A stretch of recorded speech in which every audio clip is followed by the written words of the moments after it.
Hello friends, my name is Neeraj Martolia. तो अभी तक हमने स्ट्रीम फ्लो मेजरमेंट के बारे में पढ़ लिया था। आज हम पढ़ेंगे हाइड्रोग्राफ के बारे में। ठीक है, हाइड्रोग्राफ क्या होता है? तो हाइड्रोग्राफ क्या होता है? हाइड्रोग्राफ होता है ग्राफिकल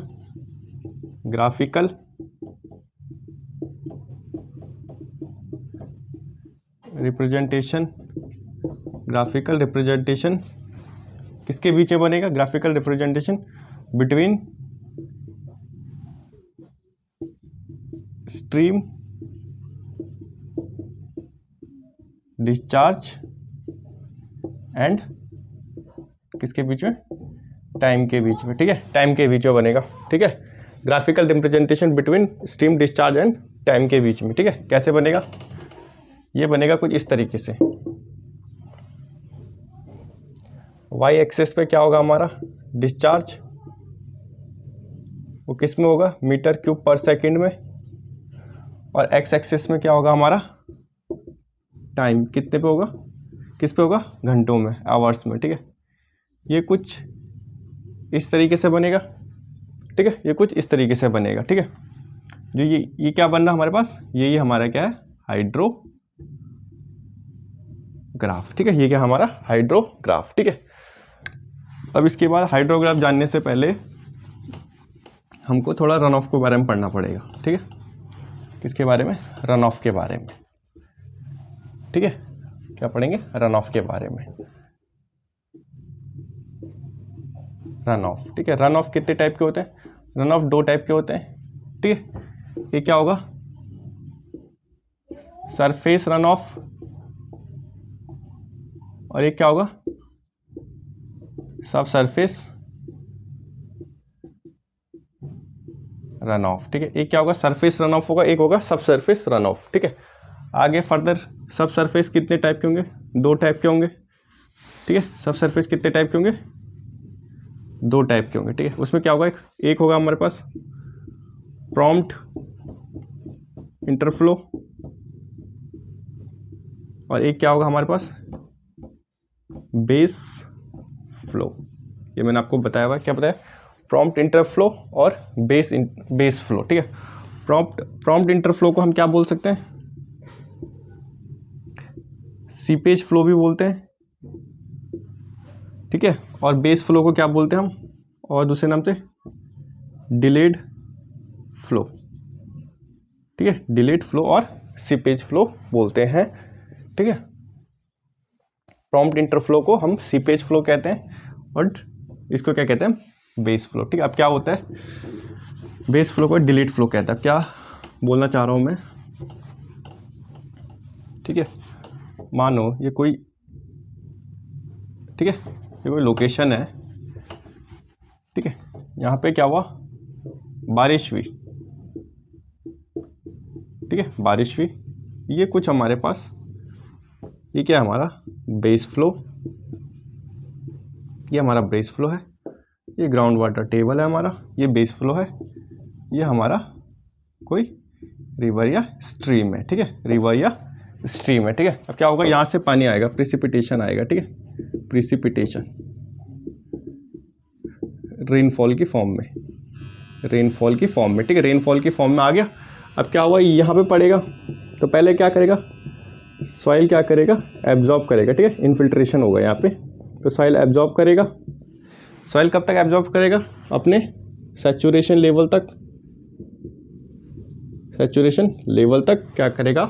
इसको एब्जॉर्ब करेगा। उसके बाद क्या होगा? जो ज़्यादा, जब सैचुरेशन लेवल से ज़्यादा हो जाएगी पानी, तो यहाँ से कुछ रन ऑफ होके इस लेक में जाके मिल जाएगा। इस लेक में जाके मिल जाएगा। तो ये क्या हो गया हमारे पास? ये हो गया हमारे पास सरफेस रन ऑफ। ठीक है, ये क्या हो रहा है? सरफेस पे रन ऑफ हो रहा है, ग्राउंड लेवल पे रन ऑफ हो रहा है, तो इसको क्या बोलेंगे हम? Surface run of. कुछ पानी क्या होगा? कुछ पानी क्या होगा जो मैंने स्टार्टिंग में बताया था, पहले तो सरफेस से सब सरफेस पे चले जाएगा और थोड़ी देर के बाद ये दोबारा से सरफेस पे आके हमारा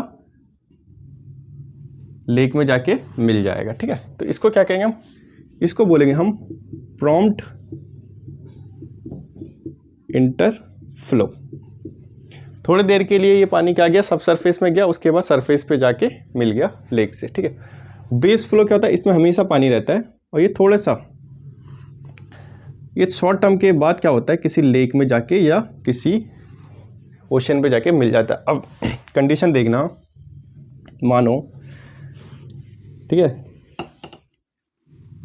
कि जैसे नदी नाले होते हैं तो उनमें कब आती है, जैसे कोई नाला लगा लो, बरसाती नाला, ठीक है, बरसाती नाला लगा लो, जैसे ये मानो कोई बरसाती नाला है, इसमें कब आएगी पानी, कब आएगा पानी, कब फ्लो होगा इसमें, पानी कब फ्लो होगा, जब रेनफॉल हो रही होगी, ठीक है, रेनफॉल हो रही होगी। और टाइम पे क्या रहेगा, ये सूखा रहेगा, ठीक है।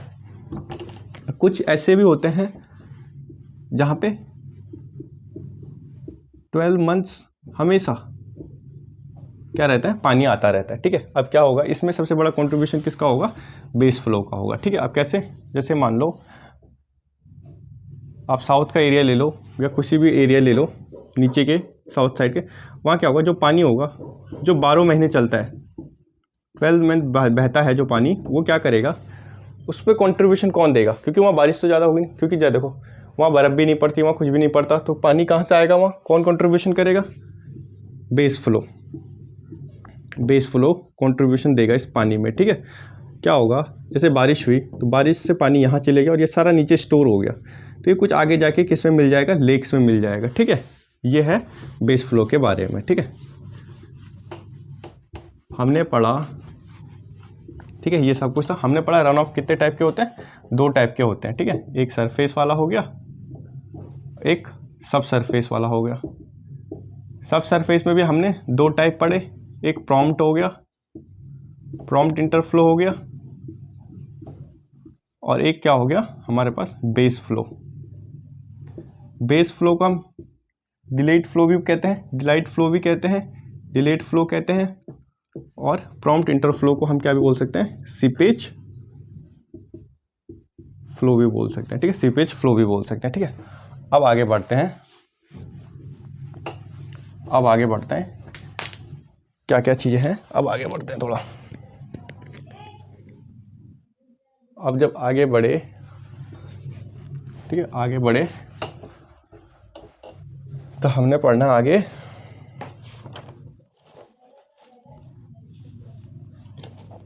हमने रन ऑफ के बारे में पढ़ा। इसके बाद आता है एक इसमें टर्म्स डायरेक्ट रन ऑफ, ठीक है। क्या आता है हमारे पास, डायरेक्ट रन ऑफ, ठीक है। डायरेक्ट रन ऑफ क्या होता है हमारे पास, it is the part of the run off, it is the part of the run off that meet stream in some time, ठीक है। यही बताता हूँ, जो डायरेक्ट रन ऑफ होता है, वो क्या होता है, वो होता है हमारे पास surface run off plus prompt इंटरफ्लो,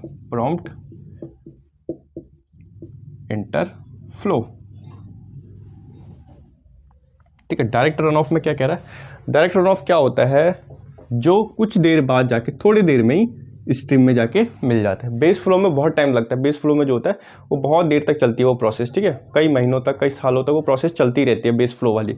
but जो ये डायरेक्ट रन ऑफ वाला है, जो डायरेक्ट रन ऑफ के केस है, उसमें क्या होता है, सबसे पहले डायरेक्ट रन ऑफ क्या होता है, डायरेक्ट रन ऑफ में जो ये सरफेस वाली रन ऑफ है, जो ये सरफेस की रन ऑफ है, और जो ये प्रॉम्प्ट इंटरफ्लो वाली रन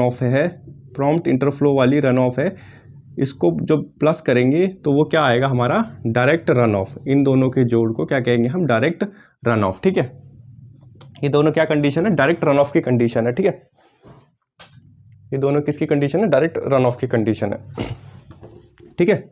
ये दोनों क्या है, डायरेक्ट रन ऑफ की कंडीशन है। अब क्या हो गया, डायरेक्ट रन ऑफ में क्या हो गया, सरफेस रन ऑफ भी आ गया और प्रॉम्प्ट इंटरफ्लो भी आ गया। ये दोनों क्या करते हैं, सरफेस रन ऑफ क्या होती है, जैसे बारिश पड़ती है और जब सॉइल अपने सेचुरेशन लेवल पे पहुंच जाती है तो पानी जो होता है वो क्या होता है, स्ट्रीम में जाके मिल जाती है, रिवर में जाके मिल जाती है। क्या है ये, थोड़ी देर में ही होता है, कुछ टाइम बाद हो जाती है, मतलब कुछ घंटों में ही ये वहाँ चले जाता है, ठीक है। प्रॉम्प्ट इंटरफ्लो में भी ऐसे थोड़ा ज़्यादा टाइम लेगा, सरफेस से थोड़ा सा ज़्यादा टाइम लेगा, बट ये भी कुछ देर में क्या करेगा, रिवर में जाके मिल जाएगा, ठीक है। ये पानी भी रिवर में जाके मिल जाएगा, ठीक है। आगे जो इसमें है प्रॉम्प्ट इंटरफ्लो जो होता है, जो प्रॉम्प्ट इंटरफ्लो होता है, ये कितना कंट्रीब्यूशन करता है? ये बहुत ज़्यादा, more less than surface run of से, सरफेस रन ऑफ से, ठीक है, बहुत कम कंट्रीब्यूशन करता है रिवर में सरफेस रन ऑफ। सबसे ज़्यादा क्या करता है? सरफेस रन ऑफ करता है। प्रॉम्प्ट इंटरफ्लो क्या करता है? सब बहुत कम करता है, ठीक है। ये है कंडीशन एक। अब अगर क्या प्रॉम्प्ट इंटरफ्लो अगर कम करता है, प्रॉम्प्ट इंटरफ्लो क्या करता है? जो प्रॉम्प्ट इंटरफ्लो जो होता है, प्रॉम्प्ट अभी बताया मैंने आपको, जो प्रॉम्प्ट इंटरफ्लो है, ठीक है, वो बहुत कम करता है किससे? सरफेस रन ऑफ से, किसमें? रिवर में कंट्रीब्यूशन। तो इसको क्या करेंगे हम? नेगलेक्ट कर देंगे, इसको जीरो मान लेंगे। तो जो डायरेक्ट रन ऑफ होगा, वो क्या होगा? वो सरफेस रन ऑफ के बराबर हो जाएगा, ठीक है। जो डायरेक्ट रन ऑफ है वो किसके बराबर आ जाएगा? सरफेस रन ऑफ के बराबर हो जाएगा, ठीक है, सरफेस रन ऑफ के बराबर हो जाएगा। उसके बाद आगे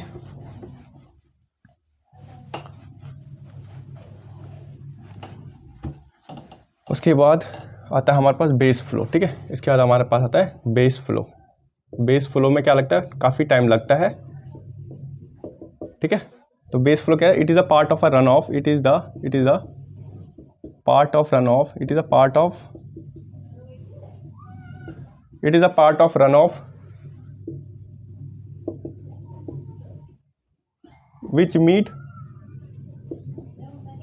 stream after a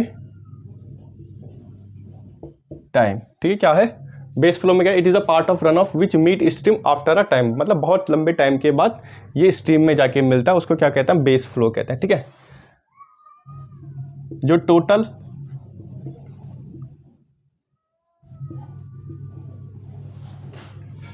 run of होता है वो क्या होता है? Direct run off plus base flow, ठीक है। डायरेक्ट में कौन कौन से आ जाएंगे? सरफेस आ जाएगा और प्रॉम्प्ट वाला आ जाएगा, ठीक है, हमारे पास, ठीक है। प्रॉम्प्ट को लो ना लो, बात एक ही है। तो क्या बोला हमने? टोटल रन ऑफ में क्या आएगा? टोटल रन ऑफ में आएगा direct run off plus base flow, ठीक है, direct run off plus base flow. अगर हमको अभी यहाँ पे क्या हो गया? टोटल रन ऑफ दे दिया और बेस फ्लो दे दिया, और हमको पूछ लिया को पेपर में कि डायरेक्ट रन ऑफ निकालो। डायरेक्ट रन ऑफ कैसे निकलेगा हमारा? डायरेक्ट रन ऑफ क्या करेंगे? टोटल जितना भी रन ऑफ होगा, उसमें से अगर हम बेस फ्लो को माइनस कर देंगे तो क्या आ जाएगा? डायरेक्ट रन ऑफ आ जाएगा हमारे पास। ये याद रखना, क्या आ जाएगा? डायरेक्ट रन ऑफ आ जाएगा हमारे पास, ठीक है, डायरेक्ट रन ऑफ आ जाएगा, ठीक है। अब एक पार्ट है कि अगर जो टोटल रन ऑफ होता है वो हाइड्रोग्राफ में किससे रिलेटेड करता है? जो टोटल रन ऑफ होता है वो हाइड्रोग्राफ में फ्लड हाइड्रोग्राफ से रिलेट करता है, ठीक है, फ्लड हाइड्रोग्राफ से रिलेट करता है। फ्लड हाइड्रोग्राफ बोल दो या रन ऑफ हाइड्रोग्राफ बोल दो, उससे क्या करता है? रिलेट करता है, ठीक है, इससे रिलेट करता है, ठीक है। हमको टोटल रन ऑफ किससे रिलेट करता है? फ्लड हाइड्रोग्राफ से या रन ऑफ हाइड्रोग्राफ से रिलेट करता है, ठीक है। और जो डायरेक्ट रन ऑफ होता है वो किससे रिलेट करता है? डायरेक्ट रन ऑफ किससे रिलेट करता है? वो करता है हमारा डायरेक्ट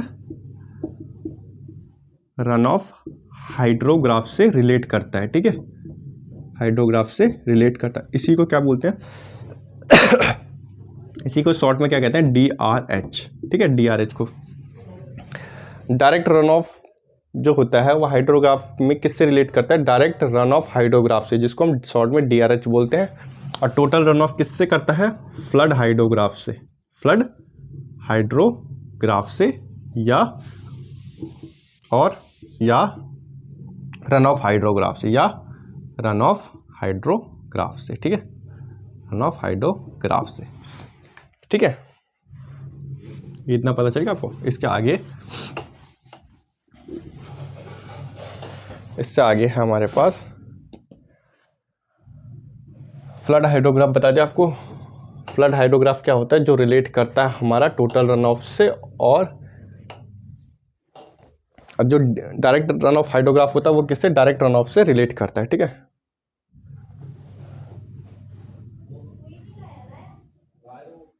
फिर आता है एक हमारे पास एलिमेंट ऑफ फ्लड हाइड्रोग्राफ, ठीक है। अब हमको पढ़ना है एलिमेंट्स ऑफ फ्लड हाइड्रोग्राफ, ठीक है, एलिमेंट ऑफ फ्लड हाइड्रोग्राफ। अब पढ़ते हैं हम elements of flood hydrograph. Element of flood hydrograph, इसमें क्या है,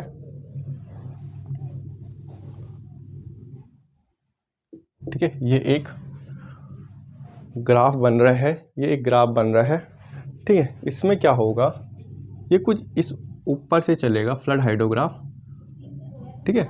जो ये पोर्शन है, इस पोर्शन में क्या होगा हमारे पास, क्या होगा, इस पोर्शन में हमारे पास होगा बेस फ्लो। क्या होगा हमारे पास, बेस फ्लो होगा, ठीक है। इसमें बेस फ्लो होगा। जो यहाँ से लेके यहाँ तक जो चल रहा है वो क्या कहलाएगा हमारा, ये कहलाएगा हमारे पास बेस पीरियड, जिसको हम टीबी से डिनोट करेंगे, ठीक है, टीबी से डिनोट करेंगे। इस पॉइंट में क्या चल रहा है हमारे पास, डिस्चार्ज चल रहा है। डिस्चार्ज किस में होगा, मीटर क्यूब पर सेकेंड में। और इसमें क्या चल रहा है, बेस इस साइड क्या चल रहा है हमारा, टाइम चल रहा है। टाइम किस में होगा, आवर्स में। स्टार्टिंग पॉइंट से एंड पॉइंट तक की जो वो होगा दूरी होगी, उसको हम क्या इस नाम से चलाएंगे, बेस पीरियड के नाम से बोलेंगे, ठीक है। अब क्या होगा, ये जो है ये क्या है हमारे पास, ये हमारे पास है राइजिंग लिम्ब, ये राइजिंग लिम्ब है, इसको फॉलिंग लिम्ब कहते हैं। इसको क्या कहते हैं, इस पॉइंट को हम क्रिस्ट कहते हैं या पीक डिस्चार्ज कहते हैं, ठीक है। मैक्सिमम डिस्चार्ज या पीक डिस्चार्ज के नाम से हम इसको पुकारते हैं, ठीक है। पीक डिस्चार्ज के नाम से हम इसको पुकारते हैं, ठीक है। ये किस चीज़ के लिए बता रहा हूँ मैं आपको, ये डी आवर का बता रहा हूँ, डी आवर्स के लिए, मतलब डी आवर्स में इतनी रेनफॉल हो रही है उसके लिए बता रहा हूँ मैं आपको, ठीक है। जो ये पोर्शन है ये बताता है हमको एक्सेस रेनफॉल के बारे में, ठीक है। ये बताता है हमको एक्सेस रेनफॉल के बारे में, ठीक है। ये कुछ ए पॉइंट हो गया, ये कुछ बी पॉइंट हो गया, ये सी पॉइंट हो गया, ये कुछ ई पॉइंट हो गया, ये कुछ डी पॉइंट हो गया हमारे पास, ठीक है। ये बना लेना। अब मैं बताता हूँ आगे, जो ए बी होता है, ठीक है, ए से लेके बी क्या है हमारे पास, राइजिंग लिम्ब, ठीक है। ए से लेके बी क्या हमारे पास, राइजिंग लिम्ब। जो सी डी ई है वो क्या है हमारे पास, फॉलिंग लिम्ब, ठीक है। जो सी डी ई है हमारे पास क्या, फॉलिंग लिम्ब, ठीक है। और जो डी है, डी आवर्स लिखा है जो मैंने, ये डी आवर्स के लिए बना रहे हैं हम, ये क्या है हमारा, ड्यूरेशन ऑफ रेनफॉल, इतने घंटे तक रेनफॉल चलती रही। सी पॉइंट क्या हमारा, पीक डिस्चार्ज या मैक्सिमम डिस्चार्ज भी बोलते हैं हम इसको, ठीक है। ये हो गया हमारा बारे में, ठीक है, फ्लड हाइड्रोग्राफ के बारे में, ठीक है, फ्लड हाइड्रोग्राफ के बारे में। अब इसमें जो एक कंडीशन है, जो इसमें एक कंडीशन आती है हमारे पास, ठीक है, जो इसमें एक कंडीशन आती है, अभी ये छोड़ देना, जब क्वेश्चन कराऊंगा तो ज़्यादा समझ आएगा ये। इसमें जो एक पॉइंट है, जो टीबी होता है बेस पीरियड, वो ग्रेटर देन होता है डी आवर्स हाइड्रोग्राफ से, डी आवर रेनफॉल से, ठीक है। क्या होता है, टीबी जो होता है बेस पीरियड जो होता है, जो बेस पीरियड होता है वो ज़्यादा बड़ा होता है किससे, ड्यूरेशन ऑफ रेनफॉल से। अब वो कैसे बोल रहा हूँ मैं, कि मानो ये कोई नाला है, अगर यहाँ पे बारिश हुई और बारिश बंद हो गई, उसके बाद भी यहाँ पे कुछ ना कुछ फ्लो होता रहेगा, पानी यहाँ पे कुछ फ्लो होता रहेगा। बारिश हुई, उसके बाद बारिश बंद हो गई, उसके बाद भी थोड़े देर तक यहाँ पे पानी क्या करता रहेगा, फ्लो करता रहेगा। इसी वजह से जो बेस पीरियड होता है वो ज़्यादा बड़ा होता है किससे, ड्यूरेशन ऑफ रेनफॉल से, ठीक है, ड्यूरेशन ऑफ रेनफॉल से, ठीक है, ड्यूरेशन ऑफ रेनफॉल से। ड्यूरेशन ऑफ रेनफॉल से ज़्यादा बड़ा होता है। अब इसमें क्या पॉइंट है, अगर एक क्वेश्चन आ गया मतलब उसमें लिखा होगा ordinate of 2 hour flood hydrograph 2 hour flood hydrograph कितना 5 centimetre excess rainfall hydrograph depth are, मतलब कि और 2 घंटे तक बारिश हुई, 2 घंटे की फ्लड हाइड्रोग्राफ बनानी है जिसमें 5 सेंटीमीटर क्या हुई एक्सेस रेनफॉल हुई हमारी, ठीक है। उसमें हमको टाइम दे रखा है घंटे में, ठीक है, और डिस्चार्ज दे रखा हमको किसे मीटर क्यूब पर सेकेंड में 1 2 3 4 और 5 ये क्वेश्चन में दे रखा है। डिस्चार्ज दे रखा हमको 25, 27, 29, 28.5 और 26, ठीक है, ये क्वेश्चन दे रखा है। इसमें बोला हुआ है, इसमें हमको बेस फ्लो दिया हुआ है, कितना दिया हुआ है 20 क्यूमेक का, और हमको DRH direct run off hydrograph बनाना है हमको, ठीक है। डायरेक्ट रन ऑफ हाइड्रोग्राफ हमको फाइंड करना है, ठीक है, डायरेक्ट रन ऑफ हमको फाइंड करना है, ठीक है।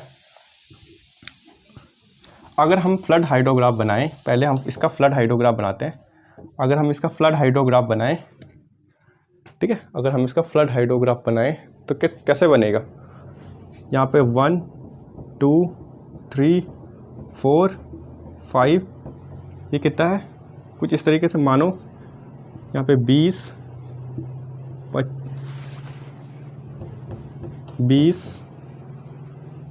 25 और 30 मान के चले। अगर हम डिस्चार्ज ये टाइम है, ठीक है, तो क्या होगा, ये पॉइंट जो फ्लड हाइड्रोग्राफ होगा ये 0 से बनेगा, ठीक है, ये 0 से बनेगा। तो पहला कहाँ पे है, पहला हमारा है 25 पे, तो पहला हमारा कहाँ पे है इसका, अगर हमको इसमें क्या निकालना है, इसमें हमको डायरेक्ट रन ऑफ हाइड्रोग्राफ बनाना है, पर हम क्या बना रहे हैं अभी हम फ्लड हाइड्रोग्राफ बना रहे हैं, ठीक है। तो पहला कुछ 25 पे है, दूसरा कुछ हमारे पास 27 पे है, तीसरा कुछ हमारे पास 29 पे है, चौथा कुछ हमारे पास 28.5 पे है, और पाँचवा कितना है 26 पे, हमारा कुछ 26 पे। तो इसको जोड़ते हुए हमारा ये क्या बन गया, फ्लड हाइड्रोग्राफ बन गया, ठीक है, ये फ्लड हाइड्रोग्राफ बन गया। और जो 29 है हमारा ये पॉइंट, इस पॉइंट पे ये क्या है हमारा पीक डिस्चार्ज है हमारा, ठीक है, सबसे ज़्यादा डिस्चार्ज यहाँ पे हो रही है, ठीक है। ये हमारा क्या बना, ये हमारा फ्लड हाइड्रोग्राफ बना, ठीक है। अब इसके बाद क्या करेंगे, हमको बेस फ्लो तो पता था, ठीक है, हमको इसमें क्या पता था, हमको इसमें बेस फ्लो पता था कितना दिया था 20 क्यूमेक। तो अगर हमको DRH बनाना है, डायरेक्ट रन ऑफ हाइड्रोग्राफ बनाना है, तो क्या करेंगे, हम इनमें से डिस्चार्ज में से बेस फ्लो को हम माइनस कर देंगे, ठीक है। क्या करेंगे, डिस्चार्ज में से बेस फ्लो को माइनस कर देंगे हम,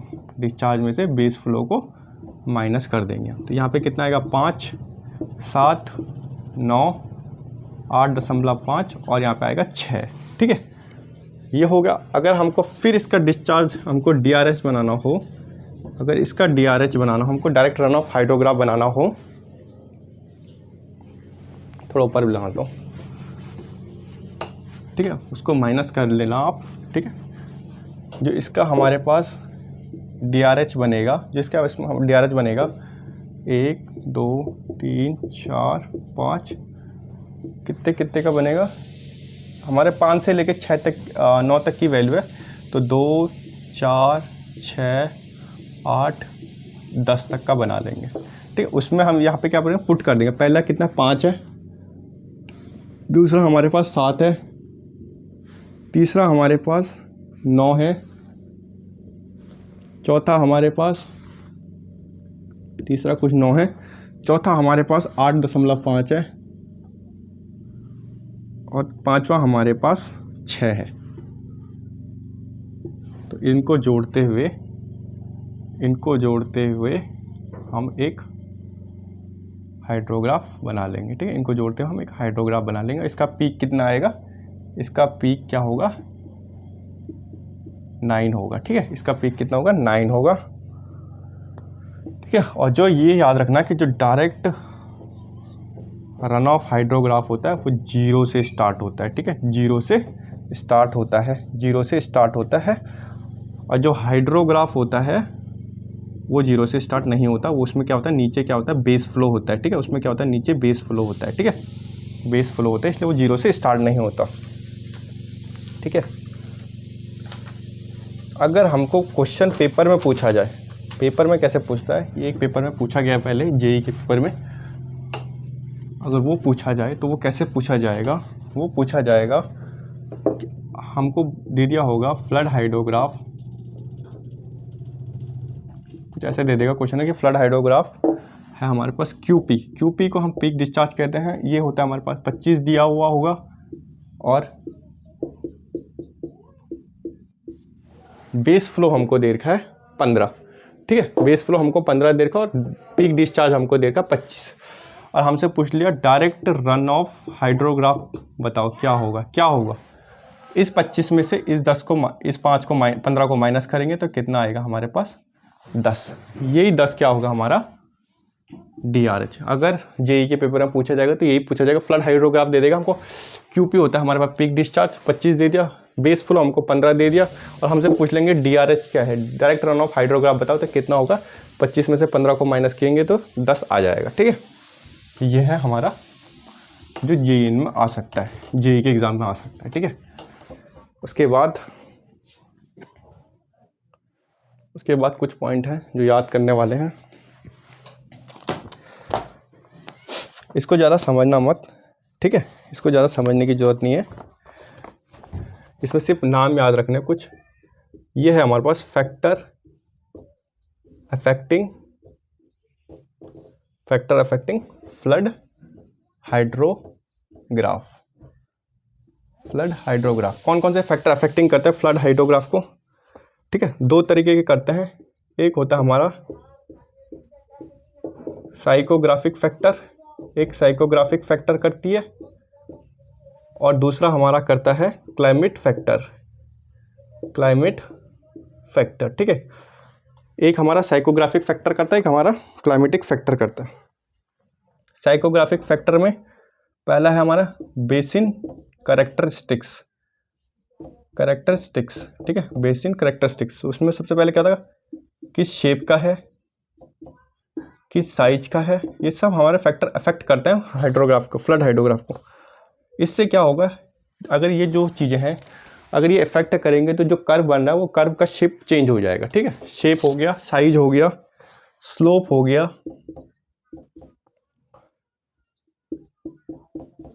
नेचर ऑफ वैली हो गया,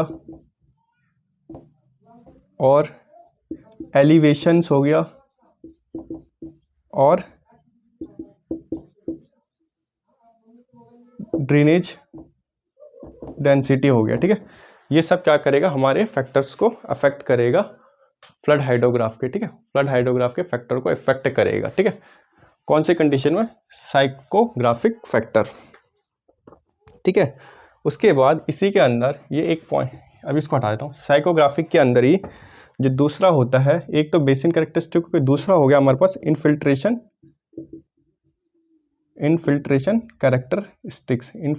कैरेक्टरिस्टिक्स। ठीक है, ये भी इफेक्ट करते हैं, जैसे लैंड कौन सा यूज़ कर रहे हैं, एंड उसका जो कवर है वो भी, सॉइल की टाइप कौन सी है, और वहाँ की जियोलॉजिकल कंडीशन क्या क्या है, सी वहाँ लेक्स, स्वम्प्स एंड अदर जो स्टोरेज है वहाँ के, ये सब क्या करेंगे, इफेक्ट करेंगे। ठीक है, तीसरा जो पॉइंट है इसमें, जो चैनल सेक्शन होगा, जो चैनल का सेक्शन होगा उसका क्रॉस सेक्शन इफेक्ट कर सकता है, उसकी स्टोरेज कैपेसिटी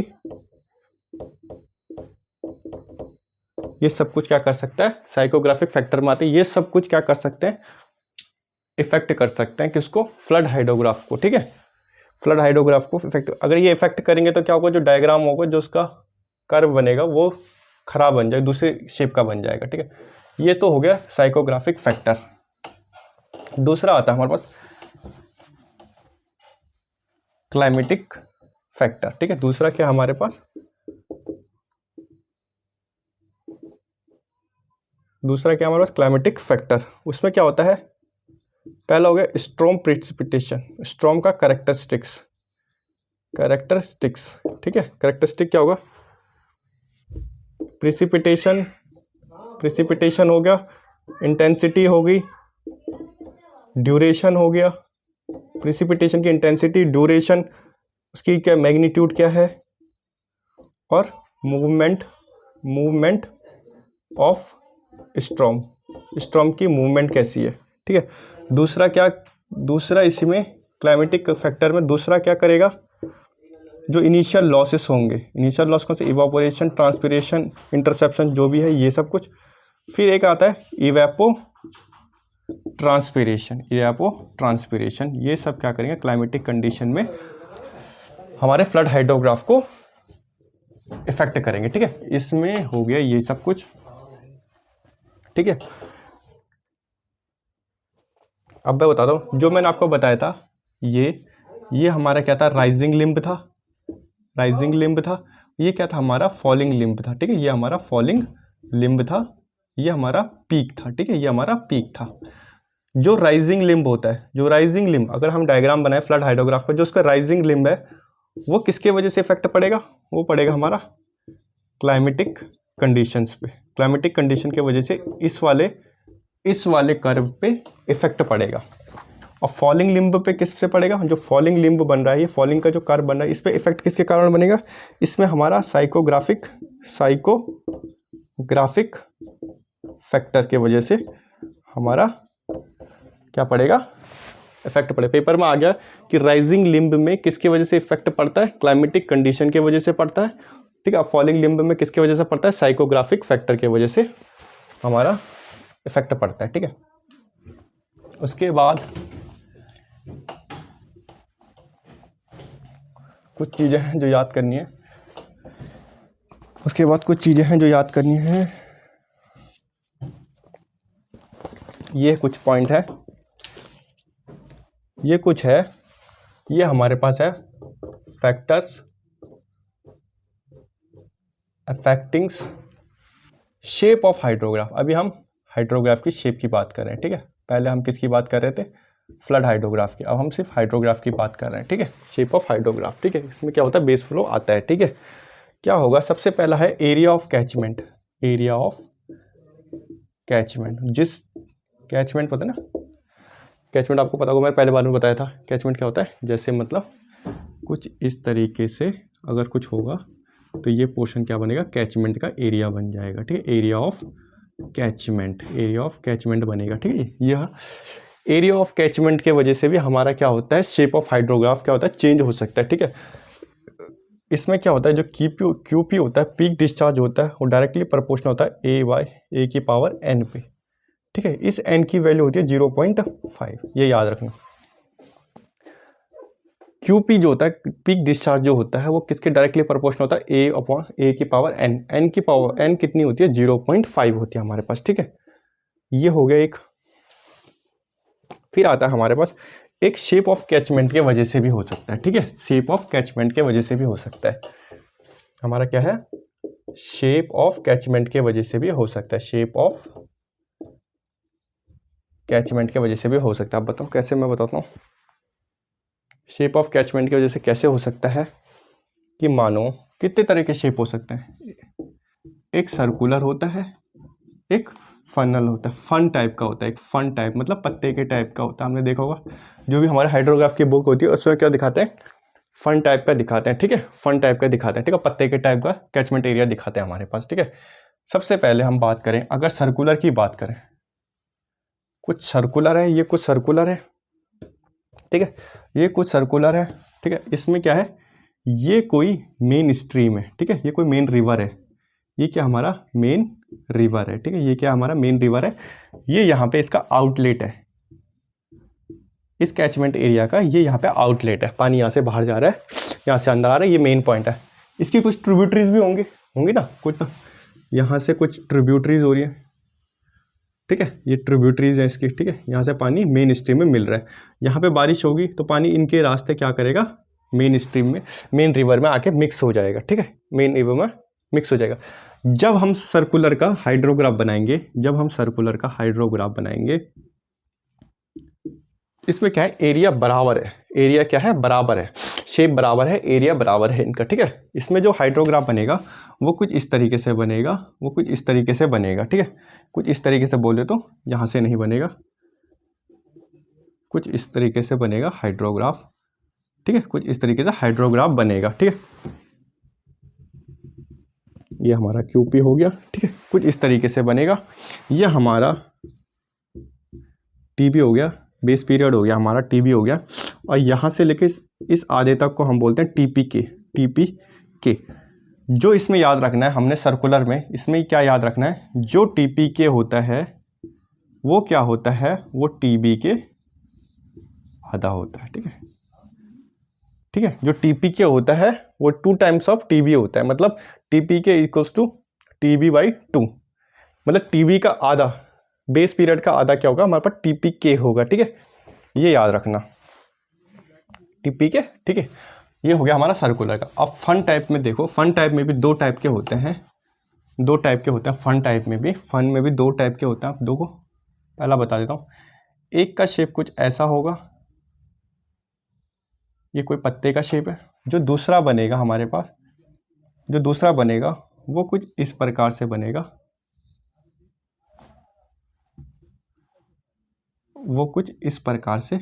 ठीक है।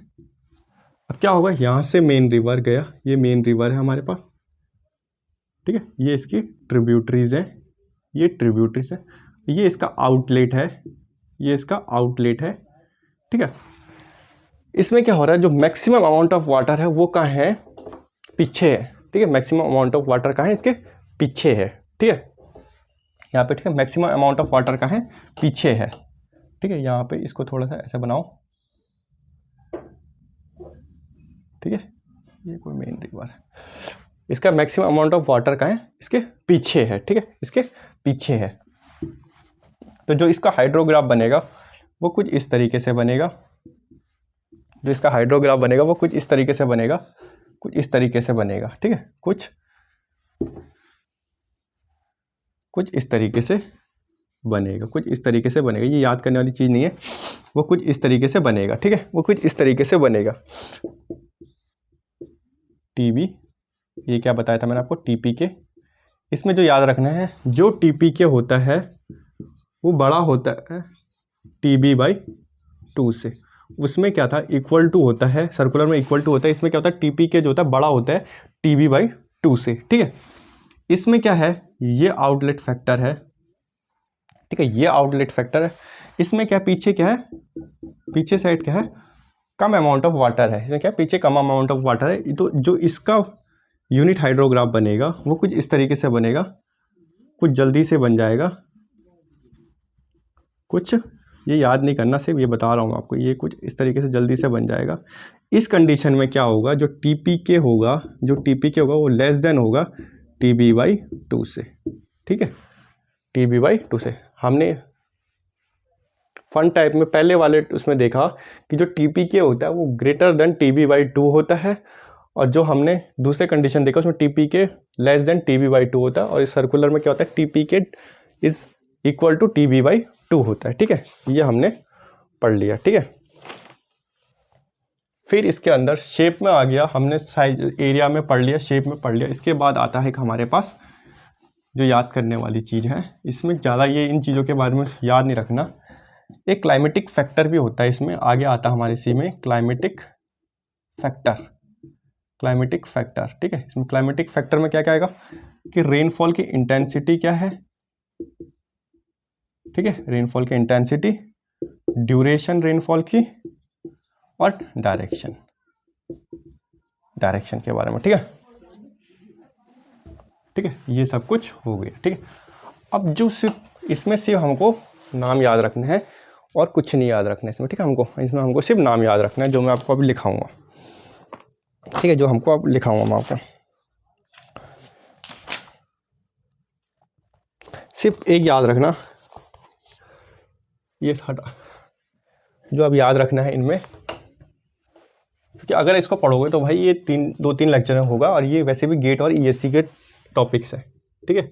इसमें से पूछ लेगा फॉर्मूला पूछ लेगा कि इफेक्टिव रेनफॉल का फॉर्मूला क्या होता है। इफेक्टिव रेनफॉल का जो फॉर्मूला होता है वो होता है डायरेक्ट रन ऑफ की वॉल्यूम। डायरेक्ट में कौन कौन सा आता है, एक सरफेस और एक प्रॉम्प्ट को हम नेगलेक्ट भी कर सकते हैं। डायरेक्ट रन ऑफ वॉल्यूम जो रन ऑफ हो रही है वो कितनी वॉल्यूम से आ रही है, ठीक है, और एरिया ऑफ कैचमेंट, उस कैचमेंट की क्या एरिया है, ठीक है।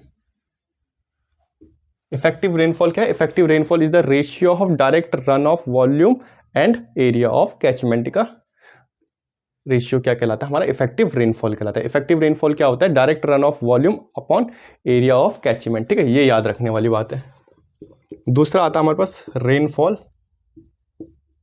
एक्सेस के बारे में, ठीक है। रेनफॉल एक्सेस क्या होता है हमारे पास, ये होता है हमारे पास, रेनफॉल एक्सेस होता है हमारे पास टोटल रन ऑफ में से, टोटल जो रन ऑफ हुआ, सॉरी टोटल रन ऑफ कह रहा हूँ, टोटल रेनफॉल, सॉरी जो टोटल रेनफॉल हुआ उसमें से अगर हम इन्फिल्ट्रेशन लॉसेस को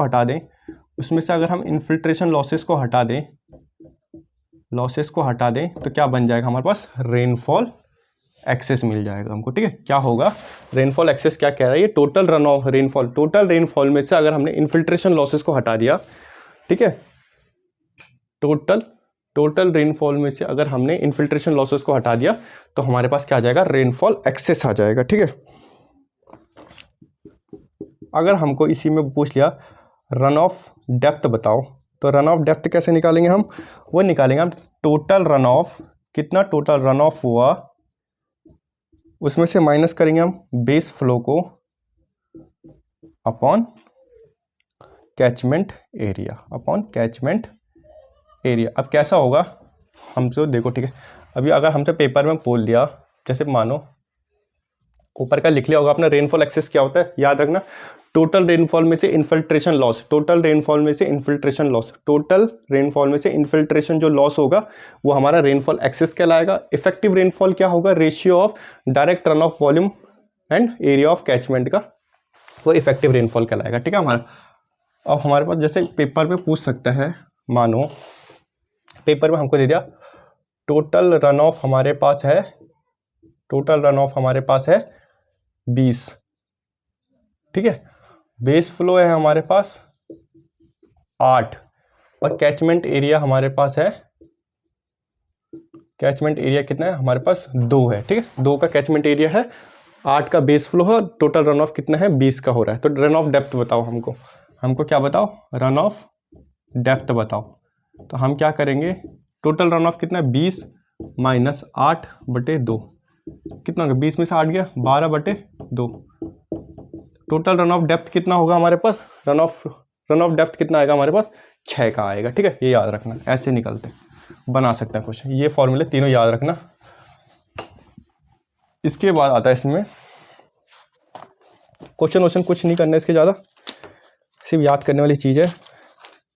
इसके बाद आता है हमारे पास यूनिट हाइड्रोग्राफ, ठीक है, कुछ भी नहीं पता करना हमने, क्या है क्या नहीं है कुछ मतलब नहीं हमको, ये सब गेट ईएससी के टॉपिक्स हैं। यूनिट हाइड्रोग्राफ हमको किसने दिया, सबसे पहले जेईई का सबसे परफेक्ट क्वेश्चन है, ये पूछा जाता है कि यूनिट हाइड्रोग्राफ हमको किसने दिया, ये दिया हमको LK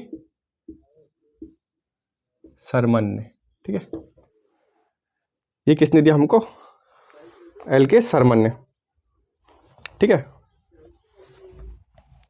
ये हमको सरमन ने दिया, ठीक है, ये किसने दिया हमको, यूनिट हाइड्रोग्राफ किसने दिया हमको, LK सरमन ने दिया, ठीक है, ये क्या होता है, ठीक है, यूनिट हाइड्रोग्राफ हमको किसने दिया, सरमन ने दिया। और एक होता है हमारे पास सिंथेटिक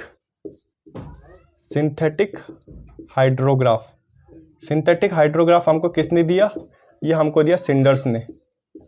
ये हमको किसने दिया? सिंडर ने। ठीक है, यूनिट हाइड्रोग्राफ हमको किसने दिया? एल.के. शर्मन ने। ठीक है, ये किसने दिया हमको? एल.के. शर्मन ने दिया। और सिंथेटिक हाइड्रोग्राफ हमको किसने दिया? हमको सिंडर ने दिया। ठीक है, हमको किसने दिया? सिंडर्स ने दिया। ये याद रखना, यही पूछा जाता है एग्जाम में। इसके बाद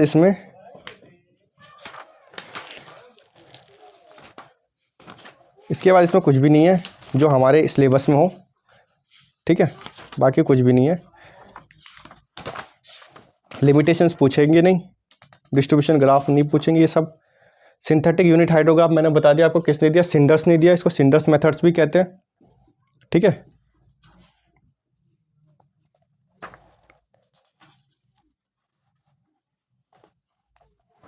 इसमें कुछ भी नहीं है इतना।